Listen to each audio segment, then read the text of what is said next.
Origins of attachment styles explained. What your core needs have to do with your thoughts and behaviors. Hi, I'm Amber Dawson. I'm a psychologist and couples therapist, where my goal is to help couples with connection and communication so they feel loved and heard. When you don't understand your and your partner's attachment styles, you could be sabotaging your relationship unintentionally. That's why it's so important to understand them. For example, a person with a more avoidant attachment style might need breaks during conflict. Whereas if that person takes a break, if someone has a more anxious attachment style, they might fear if their partner needs a break that they're being abandoned and that their partner isn't going to come back. A person with a more anxious attachment style might want to talk things out before bed and never go to bed angry. Whereas for a person with a more avoidant attachment style, that might make them feel smothered or trapped. So your different attachment styles don't necessarily mean you're incompatible. They might if you're not both willing to do some work to bridge the gap between you.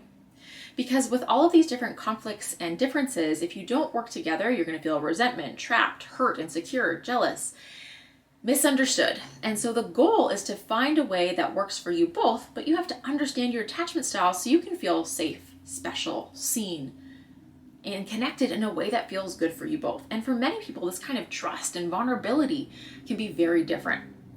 Attachment needs are what allows us to feel safe enough in relationships, to let go of our anxiety, to feel comfortable being close and connected. When those needs aren't met in relationships, we can feel trapped, abandoned, smothered, rejected. So it's important that we understand where our core needs come from, what they might be, and how they're showing up in our reactions in relationships today. So let's go through some different experiences so you can understand why or how you and your partner might be thinking differently given different attachment styles. So if we have the experience in early childhood, both of you are told, don't cry. Children don't cry. Your unmet attachment needs might be there isn't a sense of security or nurture, that people won't be there for you. They're not going to be sensitive to your emotions.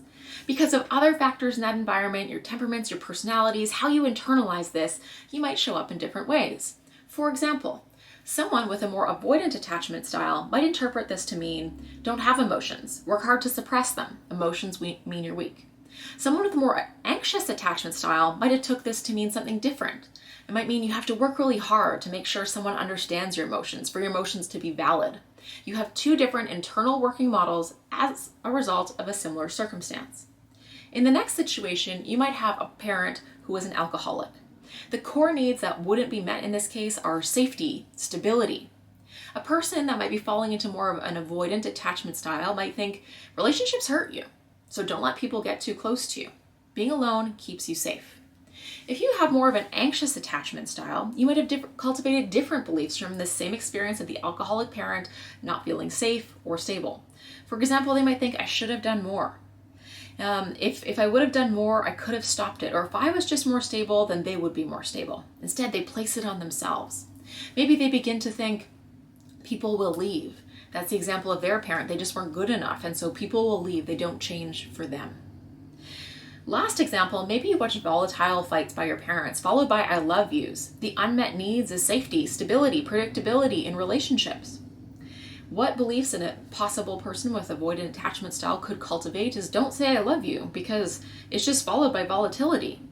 On the other hand, someone with more anxious attachment might believe love is volatile, and for love you need to fight. So these are just possible examples of different things you could believe if you have different attachment styles.